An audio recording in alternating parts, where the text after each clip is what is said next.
To my channel KJ studies. तो आज इस लेक्चर में हम लोग बात करने वाले हैं चैप्टर सेकेंड लैंड रिसोर्सेज का topic land acquisition by the government. तो इसमें बताया गया है कि गवर्नमेंट कैसे लैंड एक्वायर करता है, मतलब कहीं पे ज़मीन है और वहाँ पे गवर्नमेंट कोई भी इनिशिएटिव इम्प्लीमेंट करना चाहता है तो उसके लिए वो कैसे एक्वायर करता है, कैसे ज़मीन को लेता है किसी एक पर्टिकुलर इंडिविजुअल का। तो इसमें देखते हैं the government has the right to acquire private land और village land for public use after paying adequate compensation. मतलब इसका मतलब ये लाइन ये बोल रहा है कि गवर्नमेंट के पास ये पावर है, ये राइट है कि वो कोई भी प्राइवेट लैंड कहने का मतलब किसी भी एक पर्टिकुलर इंडिविजुअल का लैंड एंड विलेज लैंड, गांव का कोई भी ज़मीन फॉर पब्लिक यूज़, किसी भी पब्लिक यूज़ के लिए, चाहे हॉस्पिटल बनाने के लिए चाहे स्कूल बनाने के लिए वो ज़मीन को ले सकती है, लेकिन उसके लिए सरकार को एडिक्वेट कंपनसेशन पे करना होगा, मतलब कुछ पैसा पे करना होगा उस पर्टिकुलर इंडिविजुअल को जिसकी ज़मीन है उसको। The government can legally obtain land for building roads, railways, airports, mine, industrial area, hospital, offices, dam etcetera. Land का जो उपयोग है गवर्नमेंट किस चीज़ में करेगी, या तो रोड बनाने में, रेलवेज बनाने में, एयरपोर्ट्स बनाने में, mines, industrial areas, hospital, office, dam बनाने में उपयोग करेगी। This projects often require very large tract of land, इसके लिए तो बहुत सारी ज़मीन चाहिए होगी। At times people living in a large number of village get displaced, कभी कभी तो ऐसा हो जाता है कि बहुत सारे लोग को उस जगह से डिस्प्लेस करना पड़ता है, दूसरी जगह में ले जाना पड़ता है उस ज़मीन को लेने के लिए। As we have read before, fixing the compensation for the people affected by project is still a matter of national debate। देखिए इसमें क्या बताया गया है कि जो कंपेंसेशन जो मिलता है, फिक्स किया गया है कंपेंसेशन कि इस ज़मीन के लिए इतना ही पैसा मिलेगा, चाहे वो रोड के किनारे हो चाहे वो गांव के अंदर में हो। तो ज़मीन के लिए जो पैसा है उसको फिक्स किया गया है, वो एक सही इम्प्लीमेंटेशन नहीं है सरकार के द्वारा, ये इसमें बोला गया है। तो इस चीज़ से ओवरकम करने के लिए सरकार ने एक एक्ट लाया है, उसका नाम है लैंड एक्विजिशन एक्ट 2013। मतलब ये एक्ट जो है 2013 में आया है। तो इस एक्ट में बोला क्या गया है एक एक करके देखते हैं। तो पहला पॉइंट ये बोला है, along with land acquisition the act provide for rehabilitation and resettlement of the displaced people. इसमें बोला है कि अगर जिसकी भी ज़मीन ली जाएगी उसको एक प्रॉपर हैबिटेशन दिया जाएगा या रीसेटलमेंट उसको करवाया जाएगा कि इस जगह से तुम उस जगह में जा सकते हो। ऐसा किसी लोगों को या फिर जो जिसकी ज़मीन है उसको प्रोवाइड किया जाएगा। फिर सेकंड पॉइंट बोल रहा है, the consent of at least 80% of displaced people is necessary in cases where the land is meant for use by private companies और प्राइवेट पब्लिक पार्टनरशिप कंपनी। मतलब उस जगह के जैसे कोई जगह है और उसको वो पसंद आ गई है किसी प्राइवेट कंपनी को या पब्लिक, मतलब पब्लिक मीन्स गवर्नमेंट को, अगर वो चीज़ पसंद आ गई है, वो ज़मीन पसंद आ गई है और वो उसको एक्वायर करना चाहती है, तो वहाँ के लोगों की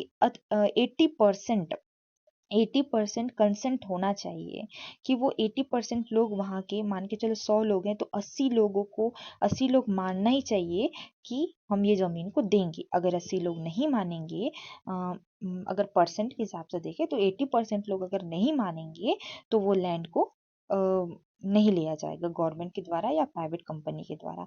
the act covers the land owners among the families affected by displacement and land acquisition, as well as all those who depend on the acquired land for their livelihood, such as labor, sharecroppers, cattle grazer, adivasis, etc. हम्म, तो the act covers the land owners, इस act में कौन कौन आएंगे? अ, उस जहाँ पे जिस जमीन को एक्वायर करने वाले हैं उनकी फैमिली, ठीक है, जो कि अफेक्ट होंगे इस डिस्प्लेसमेंट से, और land acquisition as well as those who depend on the acquired land, और ऐसे लोग जो कि उस लैंड पे डिपेंड हैं अपनी लाइवलीहुड के लिए। कोई वहाँ पे लेबर का काम करता है, कोई शेयर क्रॉपर, कोई कैटल ग्रेजर, कोई वहाँ पे आदिवासी लोग वास करते हैं, तो वो सब इसके अंदर में आ जाएंगे। मतलब जिसकी लैंड नहीं है, वो जमीन जिसकी नहीं है वो भी उसके अंदर में आ जाएगा, क्योंकि उस जमीन पे वो निर्भर था। इसीलिए irrigated and multi-cropped land can be acquired for non-agriculture use only under very special circumstances। circumstances मतलब स्थिति, बहुत स्पेशल स्थिति में ही जो इरिगेटेड और मल्टी क्रॉप्ड लैंड है, इरिगेटेड लैंड मतलब उपजाऊ जमीन है, उस जमीन को एक स्पेशल सरकमस्टांसेस में ही लिया जाएगा नॉन एग्रीकल्चर यूज के लिए। नॉन एग्रीकल्चर यूज मतलब जो कोई भी बिल्डिंग बनाना है, कोई कंपनी खड़ा करना है, तो उसके लिए इरिगेटेड या मल्टी क्रॉप्ड लैंड को सिर्फ एक ही कंडीशन में लिया जा सकता है, अगर कोई स्पेशल पर्पस हो उसके लिए। Social and environmental, next point है social and environmental impact study of the change land use has to be conducted before the land is acquired. ठीक है, मतलब लैंड को लेने से पहले, जमीन को लेने से पहले, कोई भी प्राइवेट कंपनी या कोई गवर्नमेंट कंपनी अगर लेना चाहती है इस जमीन को, तो सबसे पहले उसकी स्टडी की जाएगी कि अगर हम लोग इस जमीन को लेंगे तो इससे कोई इन्वायरमेंट को हानि नहीं होगी या कोई सोशल इम्पैक्ट नहीं होगा, तो उस चीज को चेक किया जाता है। फिर नेक्स्ट पॉइंट बोला है land owners and other will be given fair and adequate compensation. उस जमीन के जो मालिक होंगे या फिर जो उस पर निर्भर था, उसको एक फेयर और एडिक्वेट कंपेंसेशन देना, मतलब उस जमीन के हिसाब से उनको देना पड़ेगा कंपेंसेशन। मतलब ऐसे हमें पता है गांव की जमीन इतनी ज़्यादा महंगी नहीं होती, लेकिन जो शहर की ज़मीन होती है, हाईवे के किनारे जो ज़मीन होती है वो ज़्यादा महंगी होती है। अगर उस ज़मीन को कोई एक्वायर करना चाहता है तो उसके लिए ज़्यादा कंपेंसेशन पे करना होगा।